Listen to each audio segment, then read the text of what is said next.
21-year-old Martin has spent 4 years with the Bears.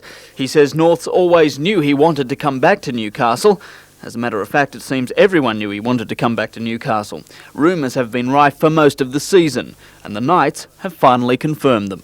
His decision is now to come to the Newcastle Knights for the future, and we're quite excited about that because it just gives us a lot more options next year as to how we do things. And that's the next question. Newcastle isn't lacking in the halfback department, and it's unlikely Robbie McCormack will be ousted from hooker, so where is Martin going to play? Next year's footballing arrangements are next year's decisions. After all the talk, Martin still hasn't signed anything. If you follow the saying, it's not over till the fat lady sings, you can also say that the player's not signed till the footballer puts his signature on the contract, and that hasn't happened yet. It's expected he'll wrap up a 2-year deal with the Knights next week.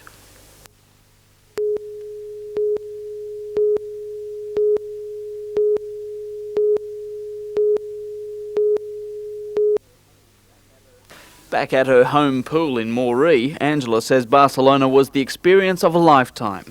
Despite being ranked highly, she believes one of the reasons why the women's 4x100 metre relay did not qualify for the final was bad management. We were ranked fairly highly before the race, and we thought we could put a few extras in, or the management and staff decided to put our 5th and 6th swimmer in instead of our 1st and 2nd swimmer, hoping to make. Unfortunately, we just missed out on the final, so it was a pretty bad tactical error, but I'll always have a question mark in the back of my head what would have happened had we made the final. The high temperature in Barcelona affected many athletes. Angela says she too may have been a victim. I was waiting for the bus for 2 hours before the heat's out in the sun. I was sweating a lot then, and I just think maybe I was a bit hot before I actually got in the water, and wasted a bit too much energy. Plus I was so excited and ready to get in and swim fast. Angela swam 0.7 of a second under her personal best, but she says she gave the meet her all. It was extraordinary. I mean, it was what I always dreamed it would be. After the swimming was finished, we went to a lot of the other sports and supported the rest of the Australian team, and it was just a great atmosphere there. But for now, Angela says she's had enough and wants to get on with her life. I've put everything in, and I've given. I haven't got any more to give, so I just get on with the rest of my life and work full time and earn a bit of money, hopefully.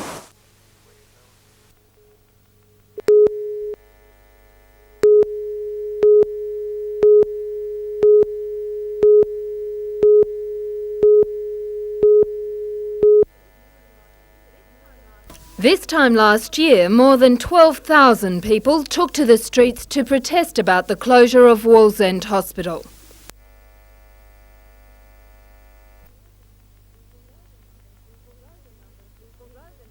Although the numbers have dwindled, a group of determined supporters today celebrated their first birthday at what for many has become almost a second home. The Trades Hall picket line was established in response to the minister's announcement that the hospital would close. Who would have thought that a year later the picket line would still be here? These people have been keeping a vigil outside the building in the hope that one day it will be reopened as an acute care hospital. A year down the track, beds are shorter now than they've ever been, and people can't get into hospital, they can't get operations done. No, we don't feel it's a waste of time, not at all. While Barbara Hard says she hopes a public hospital is reopened on the site before the next birthday, the picket line is still being manned 24 hours a day. Like many others who haven't given up, Coogan Frame from Curry spends the night here at the picket once a fortnight. Very cold, and it's not lonely because you've got people coming and going right up till the early hours of the morning, talking to you and keeping you on your mark. But we think it's a job that we do willingly for the community. We shall not be moved.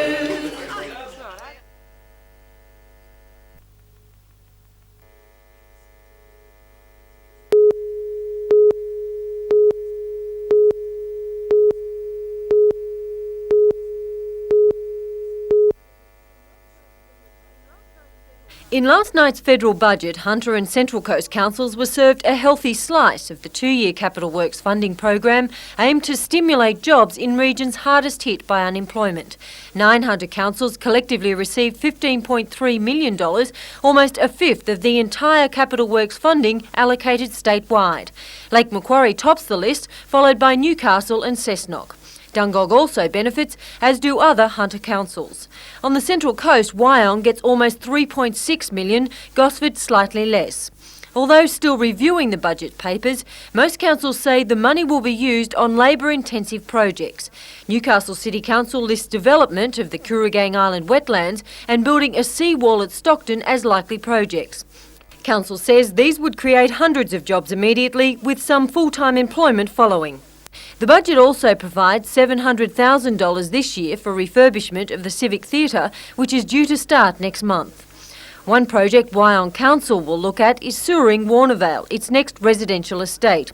Once done, Council says the land can be subdivided and houses built, creating further employment, be it short or long term, it's all skills development.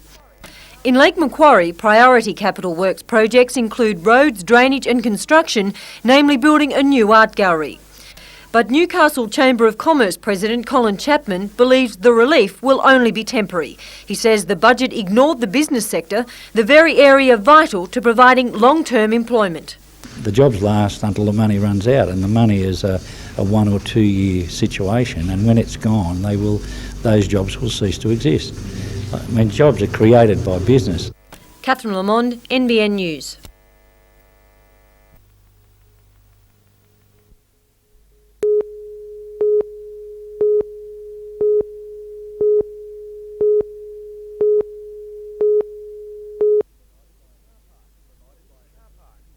Car parks provided by a business for its employees are now considered fringe benefits.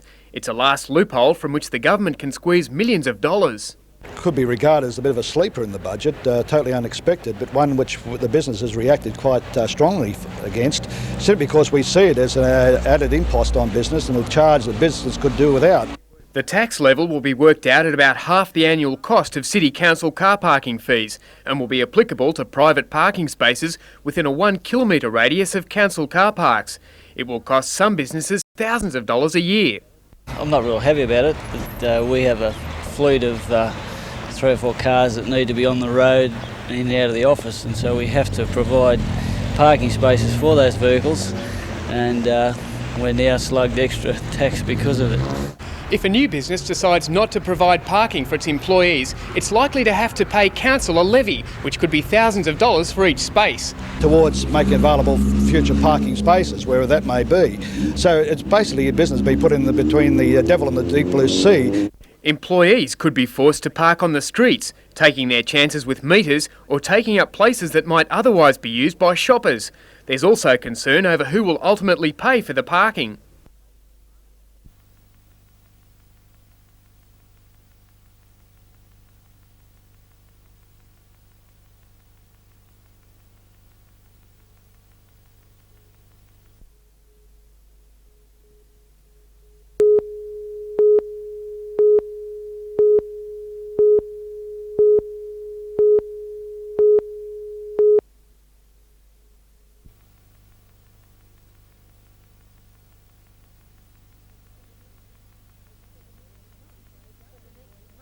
For the next month, the gallery walls will be graced with the works of artists Robert Gillette and Jude Niven. Jude Niven is an artist that tackles some very difficult and very deep problems that mankind has, and this particular painting relates, I feel, to the man's inhumanity. In the painting we see 2 generals sitting at a banquet table drinking wine over the top of the bodies of dead, fallen, ordinary people. Sandra Burgess's clay ships float in space. The works by Sandra Burgess are like deathly, ghostly ships from a death cult that uses all sorts of images of sort of burials and prehistoric symbols. The exhibition opens tomorrow night. Jane Anderson, NBN News.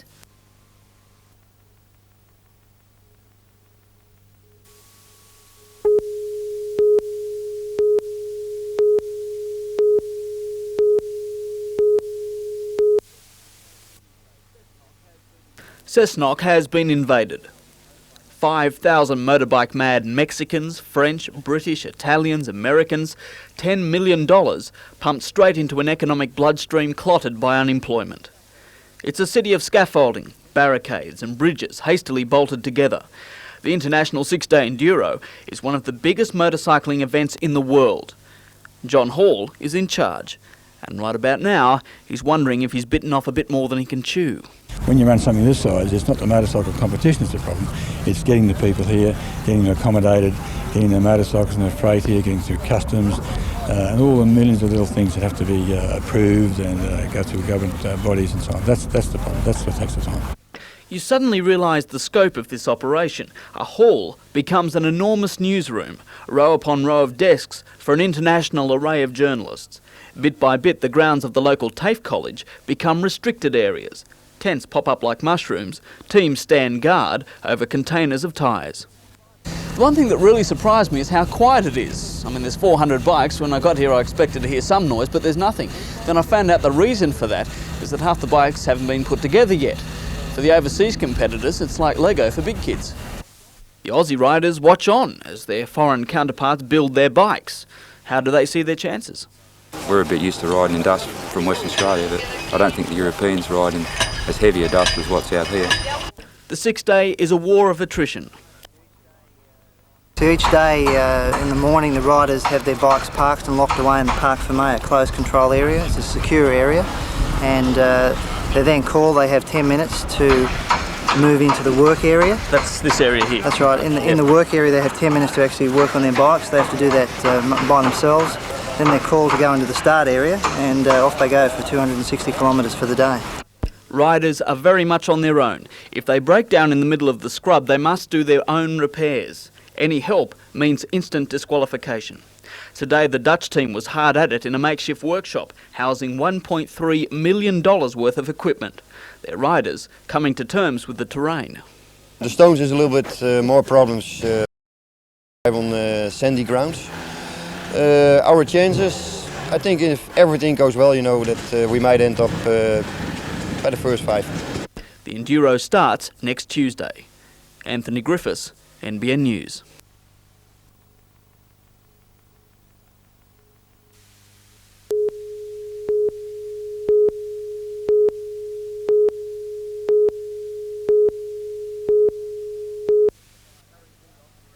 The Curry Bulldogs were an inspired outfit last weekend when they put paid to Waratah Mayfield's season. Led superbly by experienced players Steve Linnane, Peter Brady and Phil Williams, Curry clicked and stormed away to set up a meeting with South Newcastle in tomorrow's sudden death minor semi-final. Souths were on the end of a Lakes United 16-point drubbing, with the Lions' rock-solid defence falling down in one of the big tests of the season. Richard Jones has worked overtime in that area and will be hoping to maintain their renowned brilliant attacking flair.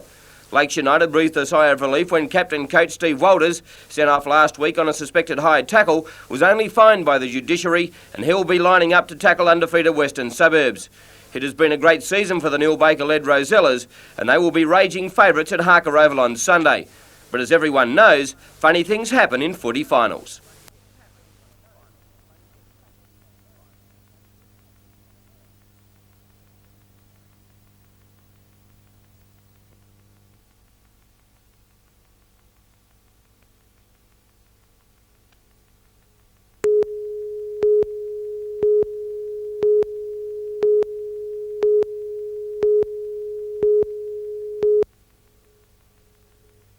It took 3 periods of extra time, a National Basketball League record, for the defending champions Perth to take the points against the Falcons last Friday night.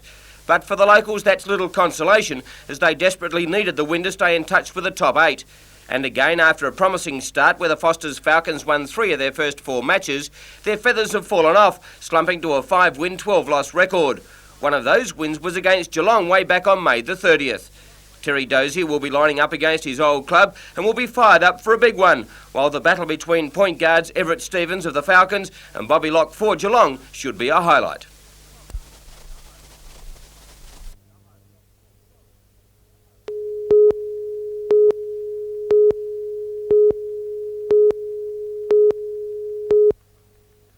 Warners Bay, in black with the yellow sash, was on home soil for the encounter today with Pittwater High from Mona Vale in a quarter-final, and although at a size disadvantage, kept themselves well in the game with accurate kicking. By three-quarter time, Warners Bay had kicked 7 straight goals to be just 9 points behind the Sydney contenders. The stage was set for a titanic struggle in the final quarter, and Warners Bay lifted its game to make the scores dead level for several fiery minutes. Ball players Andrew McWalter, Ben Mooney and Jamie Carlson were strong for the Bay, but they were not enough to hold off the determined Pittwater centre line of Simon Jordan, Sol Crumlin and Roger Parnell. The Sydney-siders clawed their way back in front and hung on to the final siren to win 9-10-64 to Warners Bay 8-3-51.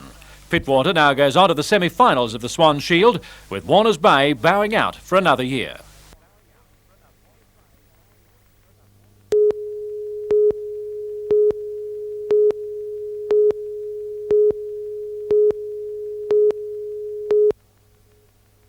Staff spent the day packing boxes and moving from the Armidale branch of the Forestry Commission. The Commission's rationalising its services, with the Armidale and Tamworth offices to close, to be replaced with a new district office closer to the forest area in Walker. In the reshuffle, 3 staff members have lost their jobs. All of the staff affected are being accommodated, and I think it certainly will make us, our presence on the ground of our foresters will be improved greatly because they're closer to the forests. The Tamworth office will close its doors on September the 11th.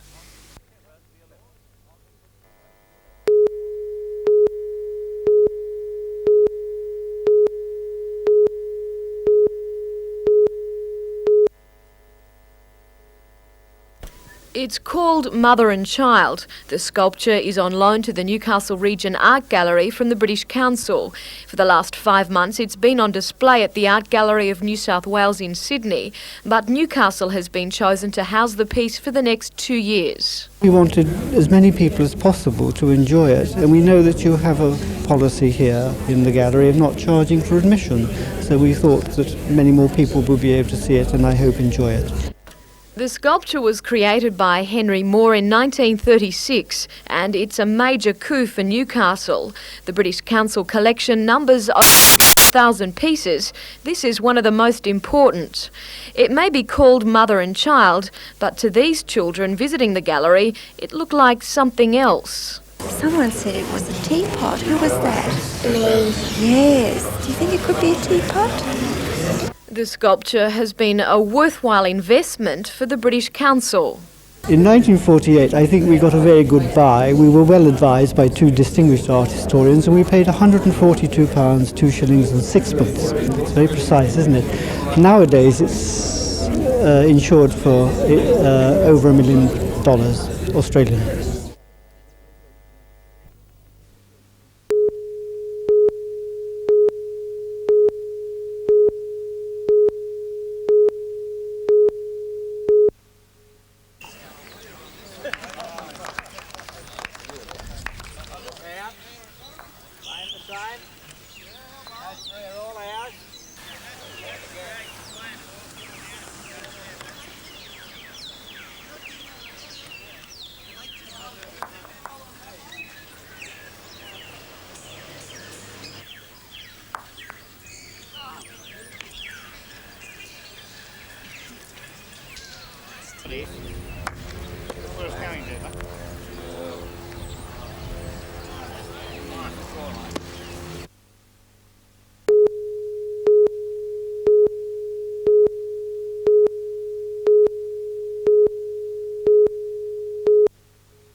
A husband and wife had been travelling east on Wallamby Road near Bellbird this afternoon when their motorbike veered onto the wrong side of the road, crashing head-on with this westbound Commodore wagon. The couple died instantly.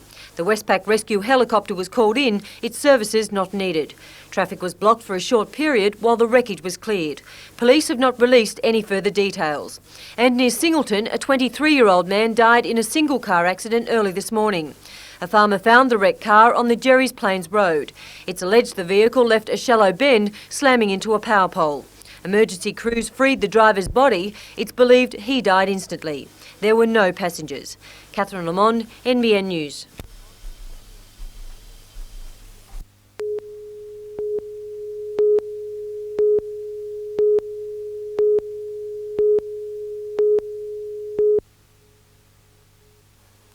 Competition in the International Enduro doesn't start until Tuesday, so for many competitors, today meant last-minute fine-tuning of their machines.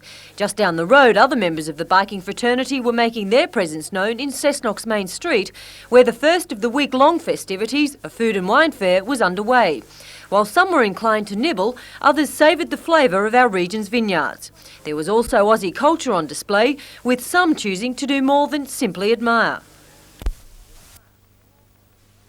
The International Enduro will be officially launched tomorrow with a parade of nations through Cessnock.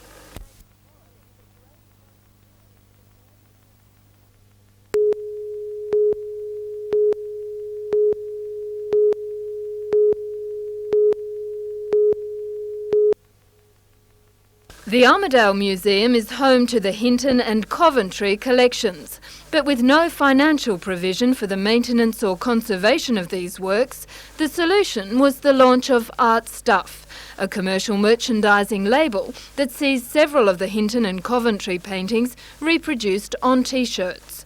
Visiting the city to open the new exhibitions, Arts Minister Peter Collins said he was impressed with the museum's motivation. Self-help is the answer, and where we can as a state government assist regional galleries and regional museums, we'll do that. But we believe that the strong determination for survival we see here in Armidale should be held up as an example for the rest of the state. This kind of self-sufficiency and self-motivation is something which should be admired and should be copied. The exhibitions will feature such artists as Salvatore Zoffria, John Coburn, Doreen Gadsby and Willie Mikalski. Their works will be on show until the 20th of September.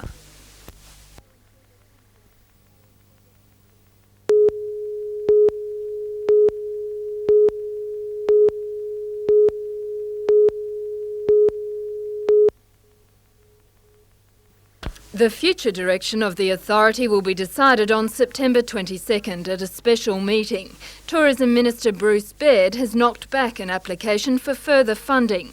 The decision has been criticised by the authority, and Chairman Jeff Watson says not only is the government being short-sighted in rejecting the application, but he claims the state is withholding previously promised funding. Well, the Minister's been quite definite in we get no more funding. But I've already had that 3 times before, so I still believe that there's a possibility of at least getting this $100,000 that's still outstanding. Jeff Watson says the government is pouring tourism dollars into Sydney and neglecting the rest of New South Wales. Less than 4% get out into country New South Wales, and when we talk about country New South Wales, we're probably talking about the Hunter Valley, Katoomba, the South Coast, so probably only 1% really gets out into the real country of New South Wales, and to me that's completely wrong. Watson believes it will now be up to member councils to attend next month's meeting to determine the fate of the organisation. Well, the authority is meeting in September. We are asking all of our members to come forward with proposals or ideas so that we can keep going as an authority. I believe it will survive in a smaller promotional manner than what it has, but I really believe the most important thing with regard to the survival is the fact that it works as a coordinator.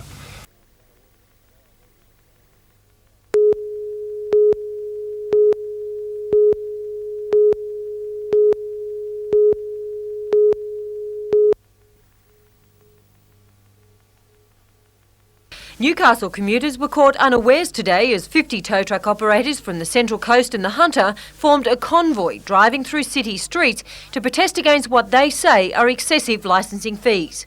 They claim since the Tow Trucks Industry Council was formed as a governing body 2 years ago, licensing plate charges have increased from $150 to $400.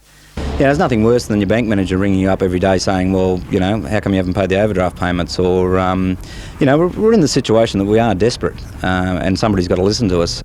Mr Malloy says operators are in a no-win situation. They're paying out more money each year, and at the other end, the amount operators can charge for many towing jobs like an accident is fixed. State Stay Safe Committee member John Mills supports the operators and fears their financial dilemma will cause some to cut corners with safety measures on their trucks. So would you say that some operators, in the effort to keep in business, may start to cut some corners? It's getting that desperate? I'd guarantee it.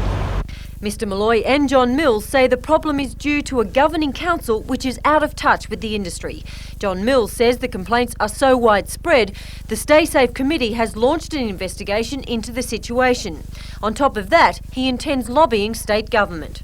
To introduce some very quick amendments to the legislation, if that's what's needed, to enable instalments or preferably a reduction in the fees. Mr Malloy warns if government doesn't listen, there'll be a convoy of operators statewide converging on Parliament House in Sydney. Catherine Lamond, NBN News.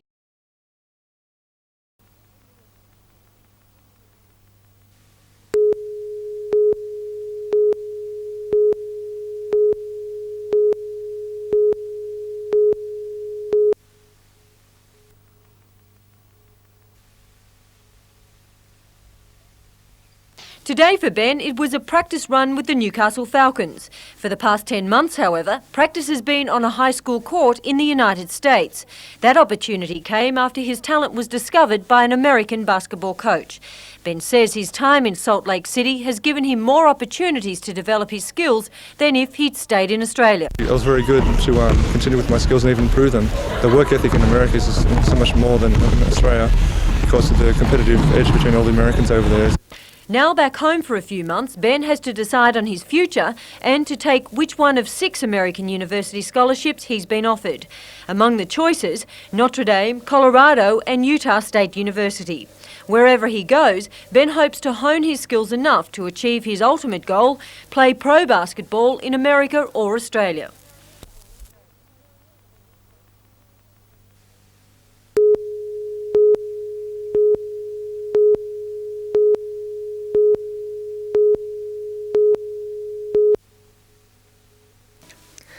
They may not receive as much attention as other world-class athletes, but last night was the Hunter Region's Paralympians' time in the limelight. Newcastle Lord Mayor Alderman John McNaughton hosted a civic reception in their honour. The team was given a special information pack on Newcastle so they can answer any questions put to them about their local area while in Spain. An amputee, Mark Whiteman, left for Barcelona today. He'll compete in the 100 and 200 metre sprints. We also have 2 swimmers and 5 basketballers who are intellectually disabled. This group's events will be held in Madrid. They will head off for Spain on September 11 in an effort to bring home the gold, silver and bronze while always enjoying the challenges of sport.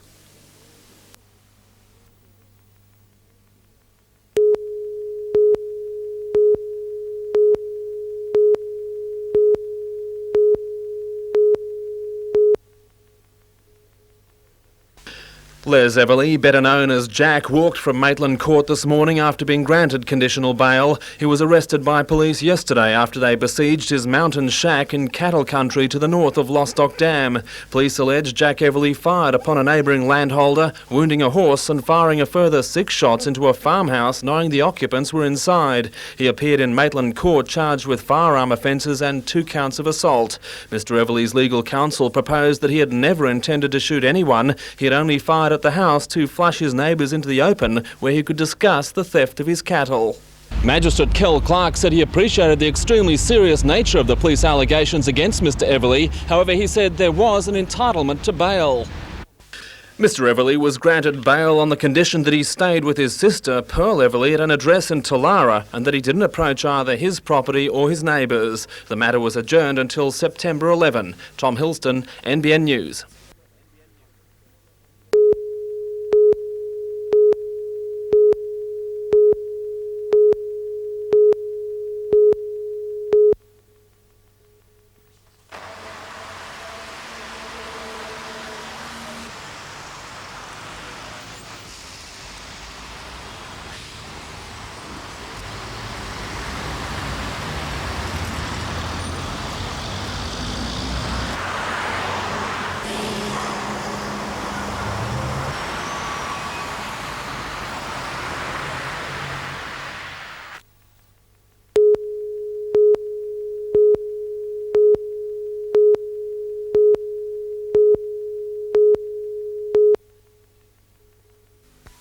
Relieved police and ambulance crews found all 9 passengers shaken but unhurt. The driver told police the vehicle suddenly went out of control as he was taking passengers back to a Central Coast retirement village after a day's outing. It's suspected that a mechanical fault in the steering may have caused the crash.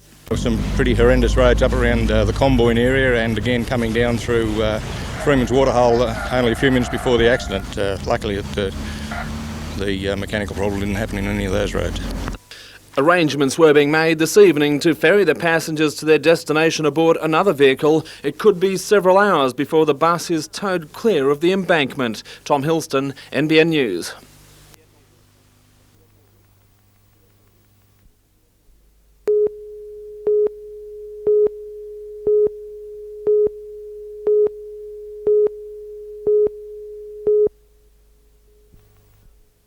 It's only a step down from the Olympics, testing horsemanship cowboy style. Continuing till Sunday, the Tamworth Showground will be a sea of Akubra hats and western shirts.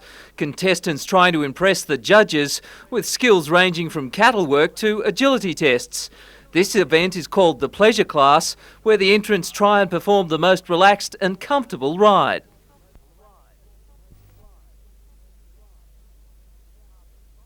Harper Connor got his American team off to a good start, taking out the gold medal. It's not an easy run for the visiting riders. They had to leave their quarter horses at home and ride mounts supplied by Australian owners. But not everyone was on flash horseflesh. This bloke took his Brahman Cross bull for a spin. The competition continues tomorrow. Peter Ryan, NBN News.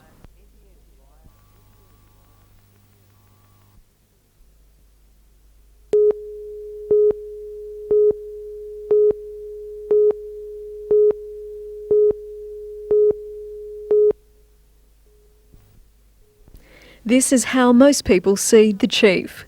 But today it was the cultured Paul Harrigan, the appreciator of art, who was at the Newcastle Region Art Gallery.